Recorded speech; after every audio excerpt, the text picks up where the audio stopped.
جی کیا دوسرے مسلک میں شادی ہو سکتی ہے؟ جی ہاں، دوسرے مسلک میں شادی ہو سکتی ہے، یعنی مثلا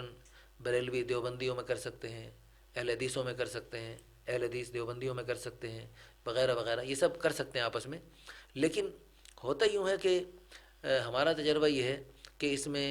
اگرچہ شرعاً تو جائز ہے، کوئی اس میں چھوٹے چھوٹے فروعی اختلافات ہیں، کوئی زیادہ اختلافات نہیں، لیکن آج کل یعنی ممبر اور محراب سے ان اختلافات کو اتنا بڑھا چڑھا کے پیش کیا جاتا ہے، اتنا بڑھا چڑھا کے پیش کیا جاتا ہے کہ یعنی بعض دفعہ شادی ہونے کے بعد اور بچے تک پیدا ہونے کے بعد وہ اختلافات گھروں میں پیدا ہو جاتے ہیں، اور وہ خانہ جنگی کی شکلیں بن جاتی ہیں، اور پھر وہ بچوں کے بعد بھی وہ جدائیاں ہو جاتی ہیں، جس کی وجہ سے بڑی پورے خاندان کو پریشانی کا سامنا کرنا پڑتا ہے۔ تو ہم نے جو نکاح آسان تحریک کا جو فارم بنایا ہوا ہے، اس نکاح آسان تحریک کے فارم میں اللہ کے فضل و کرم سے ہم نے یعنی جو ہم رشتے کا تعارف لیتے ہیں اس میں بھی ہم لکھتے ہیں کہ آپ کا اپنا مسلک کیا ہے، بریلوی، دیوبندی، اہل حدیث، یا آگے خالی جگہ اس میں کوئی اور مسلک ہو تو۔ اور اسی طرح جو ہم ڈیمانڈ